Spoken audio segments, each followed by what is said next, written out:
মালাকুল মউত আজরাইলকে বলবে, আজরাইল,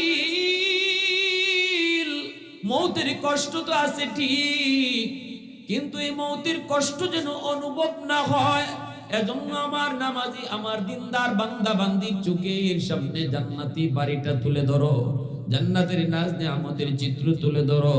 ওই বাড়িতে যাওয়ার জন্য সে পাগল, আর বলে দাও একটু পরেই তুমি এই বাড়িতে যাবা। এই যে তোমার জন্য হুররা অপেক্ষায়, এই যে তোমার জন্য গিলমান অপেক্ষায়, এই যে তোমার জন্য খাদেম খুদ্দাম অপেক্ষায়। এইভাবে দেখায় দেখায় তার নেশার মধ্যে ফালায়া রাখবা। এই দিকে যে ঠান্ডা পানির কষ্ট, মরণের কষ্ট তার অনুভব হবে না। মুসা নবীর কাছে আসছেন মালাকুল মউত আজরাইল জান কবজের জন্য। মুসা নবী কয়, কিছুদিন পরে আও। মালাকুল মউত আজরাইল কয়, রেডি অন, টাইম নাই। মুসা আলাইহিস সালাম কয়, আমি যদি রাজি না হই তুমি কেমনে জান কবজ করবা? মালাকুল মউত আজরাইল কয়, আমার জবাব মন চাইবাই নি। মুসা নবী নরম নবী না গরম নবী? জোরে কর না, জোরে কর না। খালি গরম না বেশি গরম? বেশি গরম। যখন গরম হইতেন তখন এই মাথার চুল সুজা হইয়া টুপি ছিদ্র হইয়া বাইরে যেত, শরীরের ফসমগুলা এইভাবে খারাই যেত মুসা নবী যখন গরম হইতেন। এজন্য মুসা আলাইহিস সালাম শরীরের ফসমগুলা রে গুছাইয়া রাখবার লাগি একটা কাপড় পরতেন আগে, যে মাঝে মাঝে রাগ হইলে ফসম যদি এমনি খারাই জায়গাতে এটা কেমন লাগে না, তো এই ফসম যাতে মানুষের না দেখে এজন্য একটা কাপড় আগে পরতেন, ইয়ার পরে উপরে আরেকটা কাপড় পরতেন, ফসম আটকায় রাখবার লাগি একটা কাপড় পরতেন। কি জাত গরম! হ্যাঁ, মালাকুল মউত আজরাইল কয়, আমার জবাব মন চাইবাই নি। অত কথা কে? সাথে সাথে মুসা আলাইহিস সালাম বই দিছেন চোর একটা, এমন জোরে একটা চোর দিছেন আজরাইল আলাইহিস সালামের চোখ একটা কানা হইয়া চোখ আতইছে। আজরাইল আলাইহিস সালাম গেছেন আল্লাহর কাছে, আল্লাহ, কার জান কবজ করতে আমারে পাঠাইছেন, নাকি হেরে পাঠাইছেন আমার জান কবজ করার লাগে? গেছি জান কবজ করতাম, এমন থাপ্পড় চোখ আইছে আমার আত। আল্লাহ কয়, মুসা, কামটা তো ভালো করছো না। আজরাইল তো নিজের ইচ্ছা গেছে না, আমি আল্লাহর হুকুমে গেছি, মারছো কেন? মুসা আলাইহিস সালাম, আল্লাহ আপনি আজরাইলে জিগান কি তা কয়, কি কয় জিগান। বলে কি কইছে? কয়, আমি জিগাইছি যে কেমনে করবায়, আমি যদি রাজি না, আমি যদি তোমার সাহায্য না করি, আমি যদি রাজি না হই। আজরাইল কয়, তার জবাব মন চাই এভাবে করবো। সে কি নিজের ইচ্ছায় জান কবজ করতে আইছে? যদি কইতো আমার আল্লাহর ইচ্ছা আমি জান কবজ করবো, আমি দিয়া দিতাম। আজরাইলের কি ক্ষমতা আছে আমার জান কবজ করা? তোমার আজরাইলে ভুল কইলো কেন? আল্লাহ কয়, আজরাইল ঠিকই তো আমার মুসায় ধরছে। আল্লাহু আকবার, জোরে কোন। আমার মুসায় তো ঠিকই ধরছে। যখন কইছে কেমনে করবা, তুমি কইবা আমার আল্লাহর হুকুমে করবো, আমার জবাব মন চাই। এটা কি? আজরাইল আলাইহিস সালাম, আল্লাহ আমার ভুল হইছে, তবে এই কাম আমি আর করতাম না। এই কাম, এই জান কবজের কাম আপনি অন্য কোনো ফেরেশতারে দেন, এটা আমার দ্বারা আর হইতো না। আজকে খাইছি এক জায়গায় চর, আর একদিন খাইমু আরেকটা। কোন দিন দরজা আটকাইয়া আমার জান লইয়া পড়বো খাতরা। কারণ এই কামটা তো বেশি ভালো না। ফেরেশতারা অন্যান্য কাজকর্ম করে, এগুলো তো ভালো ডিউটি, কিন্তু আমার ডিউটিটা তো এমন এক ডিউটি, বাপের সামনে ফুতরে নিয়ে আই, ফুতের সামনে বাপরে নিয়ে আই, ফুতেও আমারে গাইল্লায়, বাপেও আমারে গাইল্লায়, বাতিজাও গাইল্লায়, জিও গাইল্লায়, বউও গাইল্লায়। আল্লাহ, আমার এই কামই দরকার নেই। আল্লাহ পাক রব্বুল আলামিন কয়, মুসা আজরাইল তখন কি করবা? আল্লাহ, আমার ডিউটি এটা অন্য ডিউটি অন্য কেউ দেন, আমার অন্যটা দেন। আল্লাহ কয়, না, এটা তোমারই করতে হবে। কিন্তু আমি যদি এটা করি তাহলে আজকে মাইর খাইলাম, আগামীকাল যে মাইর খাইতাম না, এর কি গ্যারান্টি আছে? আল্লাহ পাক কয়, তাহলে সিস্টেম পাল্টাই দিব। এতদিন যাইবাই তুমি মানুষের সুরত ধরে, এখন থেকে তুমি জান কবজ করবা, তোমারে কেউ দেখবেই না। তোমারে মারবে তো দূরের কথা, তোমারে দেখবেই না তুমি যে গেছো। তখন আজরাইল আলাইহিস সালামকে আল্লাহ, বুঝলাম, মাইনা নিলাম, কিন্তু আমি জানটা কবজ করে আমার পরেই যে গালাগালি শুরু হয়, আমার আজরাইলের আর কোনো কাম নাই। আজরাইল আমার বাপরে নিয়ে গেল, আজরাইল আমার পুত্রে নিয়ে গেল, আজরাইল তো বালা না, আমার এত গাইল মানুষ আমারে দেয়, এটাও তো আমার ভালো লাগে না। আল্লাহ পাক কইতে নাও এটারও একটা সিস্টেম করলাম, এখন থেকে মানুষের মৃত্যু স্বাভাবিকভাবে হবে না, কোনো না কোনো একটা কারণ দশে আমি আল্লাহর জান কবজ করে নিব। হয় তার অ্যাক্সিডেন্ট ফলাইয়া, নয় তার স্ট্রোক করাইয়া, নয় তার অসুস্থ বানাইয়া, নয় তার বিছানাত ফলাইয়া, কোনো না কোনো একটা উসিলায় মানুষ আর এই কথা কইতো না আজরাইলে রয়ে গেছি গা, কইব কেমনে মরছে, স্ট্রোক করে মারা গেছে। বুঝে আসছে ভাই? কেমনে মারা গেছে? অসুস্থ বিছানায় ছিল দীর্ঘদিন। এইভাবে তখন আজরাইল আলাইহিস সালাম আল্লাহ দেইলে মান্না নিলাম, করন যায় ডিউটি। আল্লাহু আকবার জোরে কোন। সুলাইমান আলাইহিস সালামের কাছে তো গেছেন তখন মানুষের সুরত দিয়া। সুলাইমান আলাইহিস সালাম যখন কইছে ঠিক আছে আমার আল্লাহ যখন মসজিদে আকসার দায়িত্ব আল্লাহ নিয়ে গেছে জিম্মাদারি, তাহলে নাও আমি রাজি আছি, জান কবজ করো। সুলাইমান আলাইহিস সালামের জান কবজ শুরু হয়ে গেল। এই যুবক এবার বলো জান কবজ, জান কবজটা সহজ না কঠিন? একটু জোরে কন্যা, সহজ না কঠিন? আরো জোরে, সহজ না কঠিন? আমার নবী রহমতের নবীর যখন জান কবজ শুরু হয়ে গো, নবীজি বলেছিলেন ভাই আজরাইল, আজরাইল আমার বুকে হাত রাখছো নাকি উহুদ পাহাড়টা রাখছো? মালাকুল মউত আজরাইল কয় নবী গো, আল্লাহ পাকের আদেশ ছিল, চূড়ান্ত ফাইনাল সিদ্ধান্ত ছিল বন্ধুর রূহ কবজ করতে গেছো। মালাকুল মউত সাবধান, আমার বন্ধুর রূহটা কবজ তুমি এমন ভাবে করবা পৃথিবীতে যত আসানের সাথে তুমি পারোনি এর চেয়ে বেশি আসানের সাথে আমার বন্ধুর রূহটা কবজ কইরো। ওগো নবীজি, এত আসানের সাথে আমি পৃথিবীর কারোর রূহ কবজ করি নাই, করব না, যতটা আসানের সাথে আপনার রূহটা কবজ করতেছি। আল্লাহু আকবার জোরে বলেন। এরপর আম্মাদান আয়েশা সিদ্দিকা রাদিয়াল্লাহু তাআলা আনহা বলেন নবীজি আমার উরুতে, আল্লাহ নবী উরুতে যখন নবীর সাকরাত শুরু হয় আমি দেখতেছি নবীজির প্রতিটা পশমের গোড়ায় গোড়ায় গাম বের হইতেছে, নবীজির প্রতিটা পশমের গোড়ায় গোড়ায় গাম বের হইতেছে।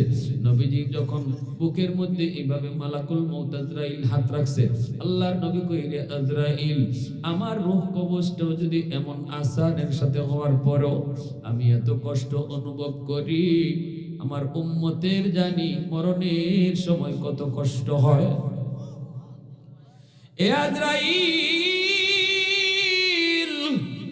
আমার উম্মতের মরণের কষ্ট আমি নবীকে দিয়া দাও, তবু উম্মতরে কষ্ট দিও না।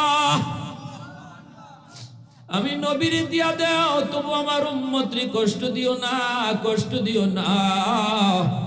তখনই মালাকুল মউত আজরাইল কো নবী গো, আপনার উম্মতের জন্য সুসংবাদ আছে। আপনার উম্মত যদি আল্লাহর হুকুম মানে, আপনার উম্মত যদি আল্লাহর গোলামি করে, আপনার উম্মত যদি আপনার আদর্শ মতো চলে গো নবী, তাহলে আল্লাহ পাক রব্বুল আলামিন এই উম্মতকে মরণের কষ্ট বুঝতে দিবে না, আল্লাহ অনুভব করতে দিবে না। এই কথাটা আল্লাহ পবিত্র কোরআনের সূরাতুন নাজিআর মধ্যে বলছেন, ওয়ান নাজিআতি গারকা আল্লাহ পাক দুই দল ফেরেশতার কসম আল্লাহ এই সূরার শুরুতে খাইলেন। প্রথম দল হলো যারা কঠিন কইরা জান কবজ করবে এদের, দ্বিতীয় দল হলো যারা আসানের সাথে রূহ কবজ করবে, জান কবজ করবে এদের। মালাকুল মউত আজরাইল কো নবী গো, ওয়ান্নাশিতাতি নাশতা এই দল হলো ওই ফেরেশতা যারা আমার আন্ডারে থাকবো। এরা যখন রূহটা কবজ করব আপনার উম্মতের নামাজি বান্দার, আপনার উম্মতের নামাজি বান্দির, এমন ভাবে রূহটা কবজ করব কলস থেকে পানি ঢাললে যেমন কলসে টের পায় না, এইভাবে তার রূহটাকে বের করে আনবো, টেরও পাইতে দিব না।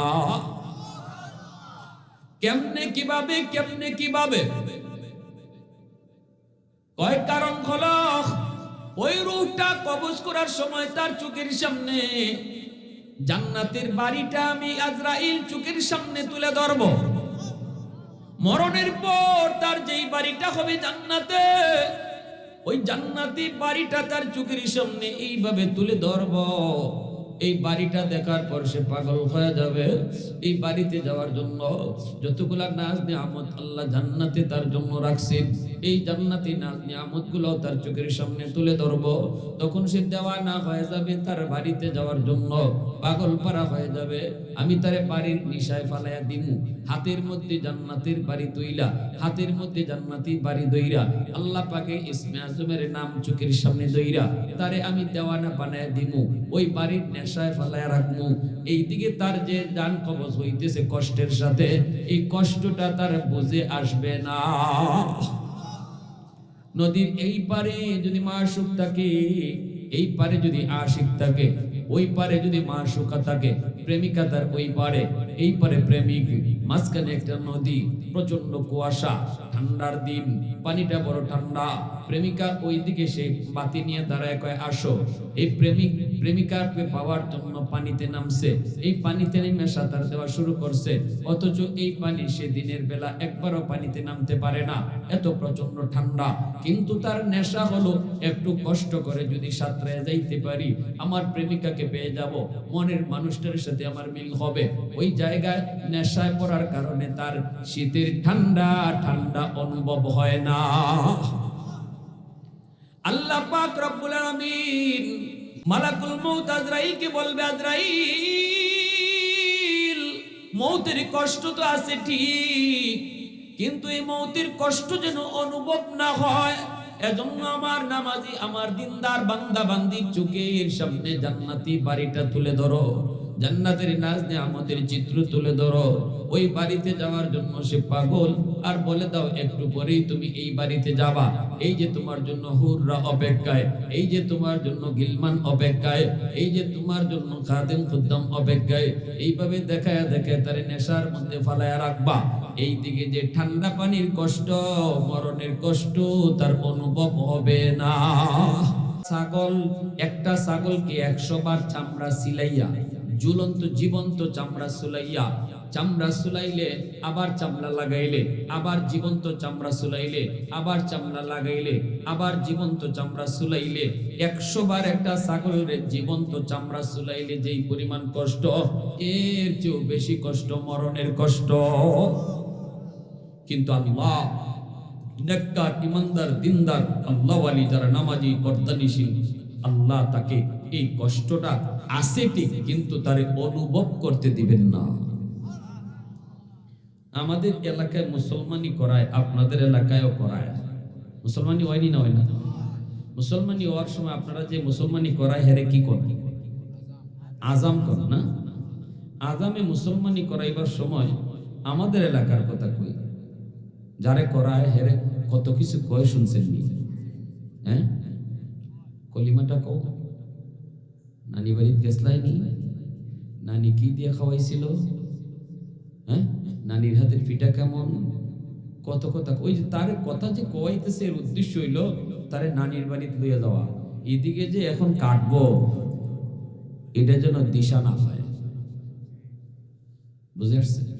এটা হলো আজামের টেকনিক, যে তারে আমি নিশার মধ্যে ফালাই রাখে, কথা ফালাই রাখে, মজার মজার কথা কয়। আজামরা অনেক মজার মজার কথা, মজার মজার কথা কয়ে কয়ে কয়ে কয়ে তারে এই যে একটা আতঙ্ক ছিল, ভয় ছিল, ওখানে তো কাটবো, ওই যে একটা হের ভিতরে ডর, এই ডরটা আগে দূর করতেছে, দূর কইরা কইরা কইরা কইরা হঠাৎ করে চিল্লি মারে। হয়নি না? হয় না? কই এই তো শেষ শেষ শেষ। ঠিক তেমনি আল্লাহ রাব্বুল আলামিন পবিত্র কোরআনের সূরা নাজিয়ার মধ্যে বলছে, বান্দা, মরণের কষ্ট আছে ঠিকই, কষ্ট যে নাই তা না, কিন্তু আমার মুমিন বান্দারা কষ্ট অনুভব করবে না। আমি এমন ভাবে তাদের চোখের সামনে জান্নাতের দৃশ্য দইরা নেশায় ফেলায় রাখবো, সে টের পাবে না। আল্লাহু আকবার। সুলাইমান আলাইহিস সালামের রূহ কবজ হয়ে গেল। বলুন তো, রূহ কবজ হয়ে যাওয়ার পরও লাশটা ফইরা গেছে না দাঁড়ায় আছে? পিছনে বাইরে কও, যারা আমার ওয়াজ শুরু থেকে শুনতেছেন, এক জায়গা থেকে আরেক জায়গা যাইতেছি, আবার জায়গা তাইতেছি, সব মনে আছে তো? জানটা, রূহ দেহটা পইরা গেছে না আছে? লাঠিতে বর দেওয়া আছে, চোখটা যেভাবে তাকানো আছিল এইভাবে আছে না মুজ্জা গেছে? এইভাবেই আছে, যেন জীবিত একজন মানুষ। জিনেরা কয় ব্যাপার কি, সন্ধ্যা হয়ে গেল, নবী দিয়ে একবারও ঘর যায় না। অন্যদিন তো অন্তত নাস্তা পানি করার জন্য যাইতো, রাতের বেলা একটু সুযোগ দিত, এখন তো সুযোগও দেয় না। এভাবে তাকাই রয়েছে কেন? জিনেরা দেও দানবেরা কয় বাপরি বাপ, মনে হয় আল্লাহর পক্ষ থেকে দ্রুত কাম শেষ করা অর্ডার আইছে। রাত নাই দিন নাই কাম শুরু হয়েছে, মনে হয় অর্ডার খুব করা অর্ডার, কম দিনে শেষ করতে হবে। তাফসীরে কুরতুবীতে লিখেন 1 বছর পর্যন্ত আল্লাহ লাশটাকে দাঁড় করায় রাখলো। 1 বছর পর্যন্ত জিনেরা রাত নাই দিন নাই তারা কাম কইরা আল্লাহর ঘর মসজিদে আকসার কাম শেষ করলো। আল্লাহর ঘরের কাম যেই মাত্র শেষ হইছে, এমনি নবীর বডিটাও মাটিতে পড়ে গেছে। জিনেরা কয় ঘটনা কি? নবী হঠাৎ করে মাটিতে পড়ে গেল, ঘটনা কি? একটু তাড়াতাড়ি চল। দৌড়ে আসছে, আইসা দেখে নবীর দেহটা মাটিতে পড়ে রইছে। হাত দিয়ে ধরছে বডিতে, দেখে বডি শক্ত লাগে। কিরে বডির নমুনায় কয় আজকে মারা যায় নাই, বডির নমুনায় কয় নবী আরো আগে মারা গেছে। কয় যে লাঠিটার মধ্যে বর দেওয়া ছিল, লাঠিটা চেক করো। লাঠিটা চেক করে দেখে লাঠিটা ওই পোকায় খাইয়া ফেলছে। গুণ পোকা, ওই যে কাঠ কাটে, এই পোকায় খেয়ে ফেলছে, অর্ধেকটা এই পোকায় খেয়ে ফেলছে। এইবার তারা কয় ব্যাপার কি? লাঠিটাও তো পোকায় খাইছে, অনেকদিন এই পোকায় খাইছে। তাহলে বোঝা গেল নবী আজকে মারা যায় নাই, কতদিন আগে মারা গেল। এটা কেমনে বের করব? এ ভাই, জিনেদের বুদ্ধি দেখেন, জিন জাতির বুদ্ধি দেখেন কেমনে। জিনেরা যদি ওই দিন এটা না বাইর করতো, আমরা আজও জানতাম না সুলাইমান নবীর রূহটা আল্লাহ কখন কবজ করছিল। জিনেরা এইবার এই পরিমাণ, যতটা লাঠিটা যতটুকু লম্বা ছিল, এতটুকু একটা লাঠি তারা ভালো একটা লাঠি বানাইছে। এরপরে একটা উই পোকাকে লাগাইয়া দিছে। একটা উই পোকায় এই কাঠটা একদিনে যেই পরিমাণ কাটছে, এই একদিনের হিসাব কইরা ওরা বের করছে এতটুকু টাইম কাটতে কতদিন সময় লাগে একটা পোকা। বের করে ফেলছে 1 বছর টাইম লাগছে। বের করে দিছে, কয় নবীর জান কবজ হইছে আরো 1 বছর আগে। আল্লাহ আহাদুন লাইসা কামিসলিক সামাদুন লাইসা কাফাদলিক লিমানিল মুলকু তুগু ইতু সাজাওয়ার খুদাই তু খুদাওয়ান্দে ইয়ামিনি তু খুদাওয়ান্দে ইয়াসারি তু খুদাওয়ান্দে জমিনি তু খুদাওয়ান্দে সামাই তু রহিমি তু করিমি তু সামিঈ তু বসিরি তু মুইজ্জি তু মুদিল্লি তু মালিকিল আরশি বাজাই। আল্লাহু আকবার। আমার ভাইরা, ওই যে সুলাইমান আলাইহিস সালাম, ইনাকেও তো আল্লাহ সময় দেয় নাই। মরণের টাইম যখন হয়ে গেছে, এত বড় পয়গম্বর, যিনি খালি পয়গম্বর না तमाम দুনিয়ার বাদশা, তারও আল্লাহ টাইম দেয় নাই। অতএব আমারে আপনার টাইম দিব? যুবক বলো, যৌবনে যদি মরণের ঘোষণা আসে, এই টাইমটা আল্লাহ দিব যে যাক তোমার চুলদারি একটু ফাঁকুক, তারপরে আজরাইলে কই মনে যাইতো। আপনাদের এলাকায় যুবক যৌবনে মারা যায় কি যায় না? এ আল্লাহর বান্দি, রাবেয়া বসরি আল্লাহর বহুত বড় একজন ওয়ালি, কবরে রাখার পর এইবার উনার এলাকার 40 জন আল্লাহর ওয়ালি স্বপ্নে দেখেন রাবেয়া বসরিকে। তারা জিজ্ঞেস করেন, ওগো আল্লাহর ওয়ালিয়া, কবরে আপনার সাথে কেমন আচরণ হলো? রাবেয়া বসরি কয়, আমাকে মুনকার নাকির এসে জিজ্ঞাসে, মার রাব্বুকা ওয়া মা দীনুকা ওয়া মান হাযার রাজুল আল্লাযী বুইসা ফীকুম ইকালু লাহু মুহাম্মদ। রব তোমার কে, ধর্ম তোমার কি, নবী তোমার কি? 3টা প্রশ্ন আমারে জিজ্ঞাসে। আমি ফেরেশতাদেরকে বললাম, তোমরা এই কবরে ঢুকছো কেমনে? ফেরেশতারা কয়, সারা জীবন প্রশ্ন করি আর জবাব দেওয়ার লাগি মানুষ ইবাই হিবাই তাকায়, এখন তো দেখি আমরার জবাব দিতে হয়। আমরা তো কবরে ঢুকছি কেমনে তাও জানি না, আমার আল্লাহ যেভাবে ঢুকাইতে গেছি এইভাবে ঢুকছি। রাবেয়া বসরি কয়, তোমরা আল্লাহ কই থাকে? আল্লাহ বলতো এখন না। আল্লাহর বান্দিরা যারা আছে একটু খেয়াল করো, তোমাদের মধ্যে একজন আল্লাহর বান্দির ঘটনা শুনাইতেছি। একজন মহিলা কি পরিমাণ আল্লাহ প্রেমিক ছিল, কি পরিমাণ আল্লাহ প্রেমিক ছিল।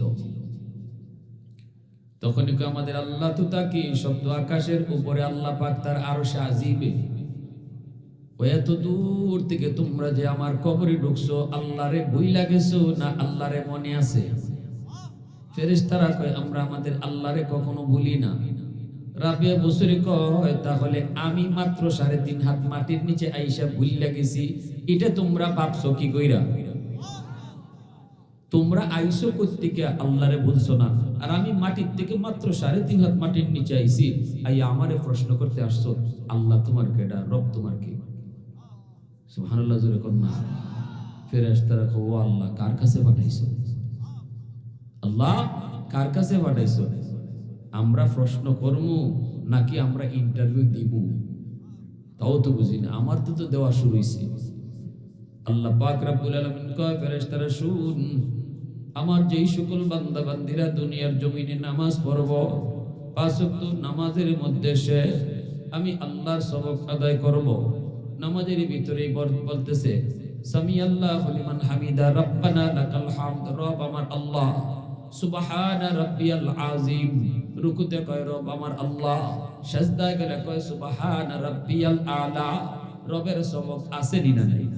জায়গায় জায়গায় রাকাতে রাকাতে আমার যেই সকল বান্দা বান্দিরা রব আমার আল্লাহ পরিচয় দিয়েছে রে, আমার ওই সকল বান্দা বান্দিকে রব তোমারকে প্রশ্ন করা লাগবে না, কারণ প্রতি রাকাতে রাকাতে আমি আল্লাহর রব সবক আদায় করছে।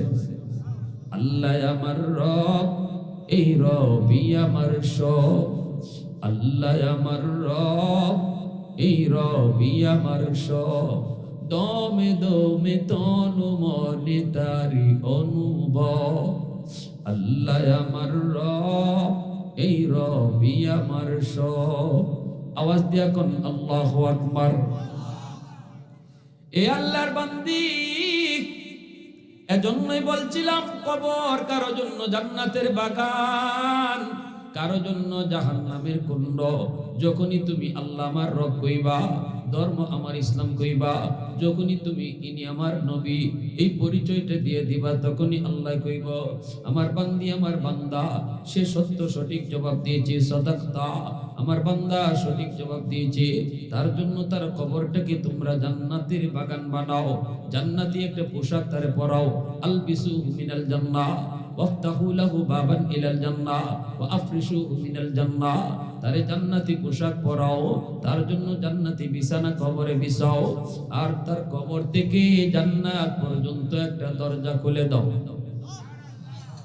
3টা প্রশ্নের জবাব যখন দিতে পারবে না, তখনই আল্লাহ কইব মিথ্যা কইতেছে, মিথ্যা, খালি কইব লা লা আদ্রি, হা হা লা আদ্রি, আমি জানি না আল্লাহ আমার কে, আমি জানি না, কারণ নামাজ পড়ছে না, আল্লাহর সবক আদায় হইছে না, ঠিক না?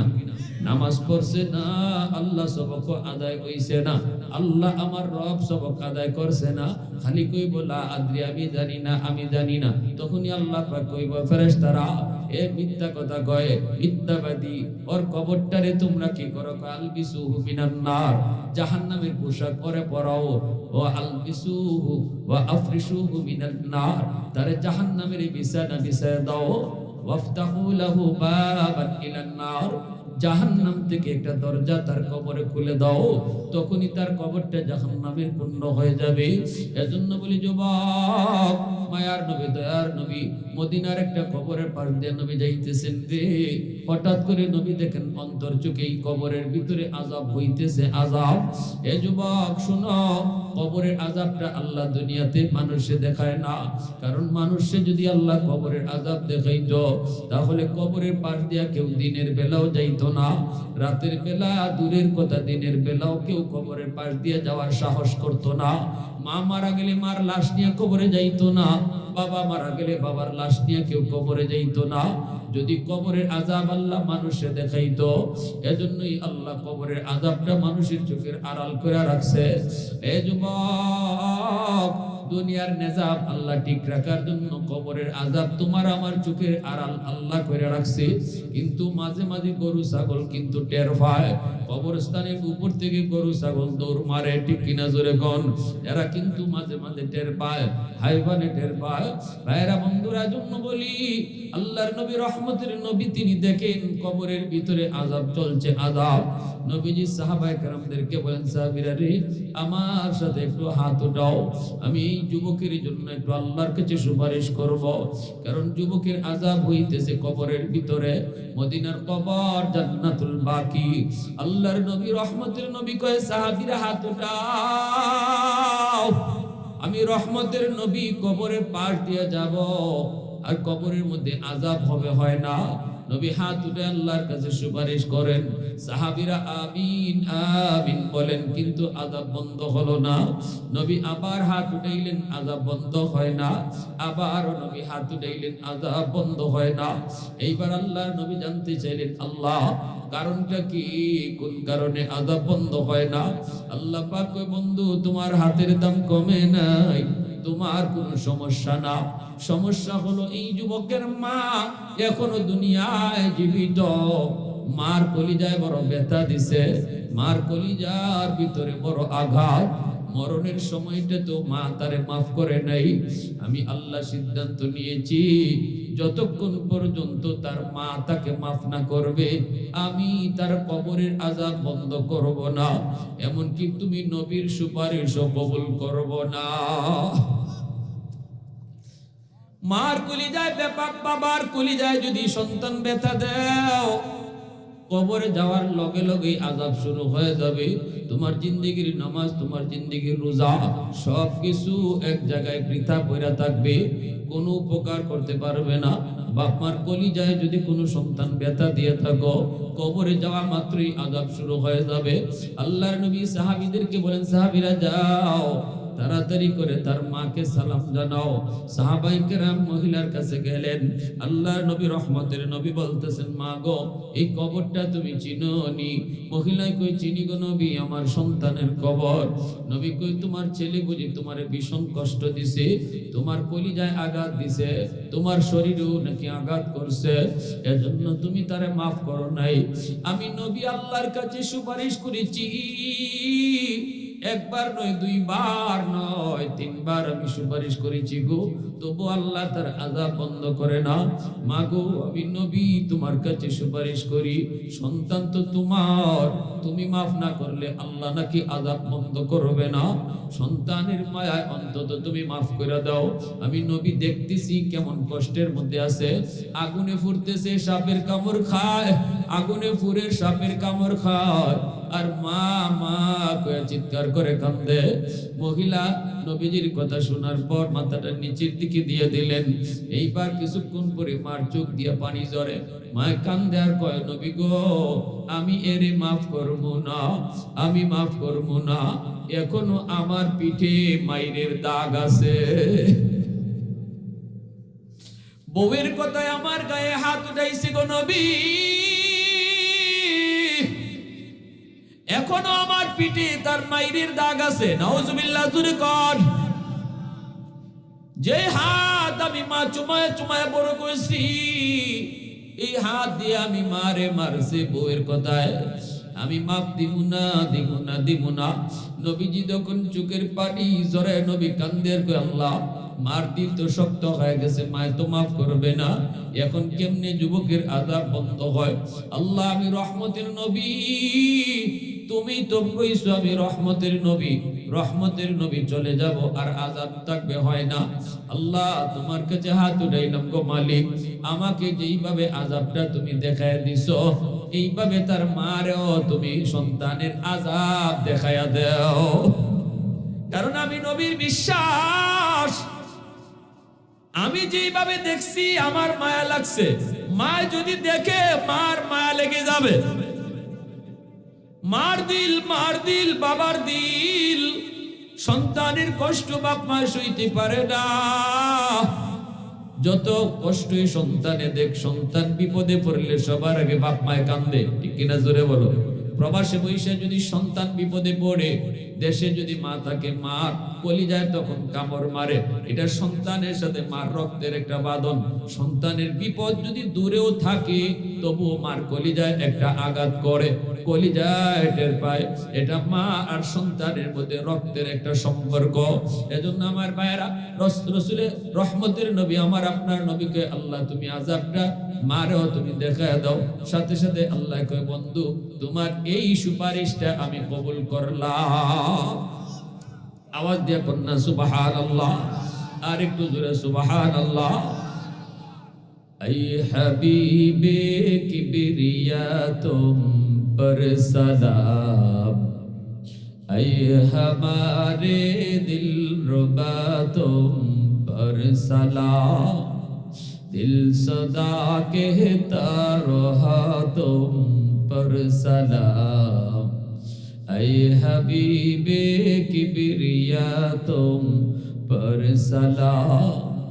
मस्जिद अक़सा में जुमला अंबिया, मस्जिद अक़सा में जुमला अंबिया, मुक़्तदी थे और वह तुम मुक़्तदा, मुक़्तदी थे और वह तुम मुक़्तदा। ऐ हबीबे किबरिया तुम पर सलाम, दिल सदा कहता रहा तुम पर सलाम। मोहब्बतेर साथे कोन अल्लाहु আকবার। আল্লাহ কয় বন্ধু যাও এই সুপারিশটা আমি কবুল করলাম। সাথে সাথে আল্লাহ ওই আযাবের দৃশ্য নবীর এতক্ষণ দেখাইছে, এখন আল্লাহ মারেও দেখানি শুরু করছে। যেই মাত্র মা দেখতেছে সন্তানের আযাব, সাথে সাথে মা একটা চিৎকার দিয়ে উঠছে,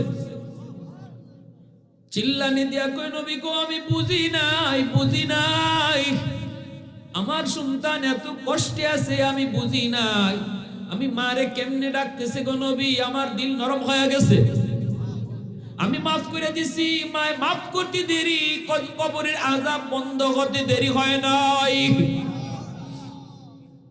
এজন্য বলি যুবক, আজকে কবরবাসীর রুহের মাগফিরাত কামনায় আজকের ওয়াজ। যেই কবরে আজ নয় কাল তোমাকে আমাকে প্রত্যেককে যেতে হবে। যদি কবরের আযাব থেকে বাঁচতে চাও, এক নম্বর কাম হলো আল্লাহর গোলামি করো, দুই নম্বর কাম হলো বাপ মার কলিজায় কোনোদিন ব্যথা দিও না, মারে কাঁদাইও না, বাবারে কাঁদাইও না, বাপ মার চোখে পানি আনায়ও না। সাবধান, মা বাপরে তুমি খুশি রেখে চইলো।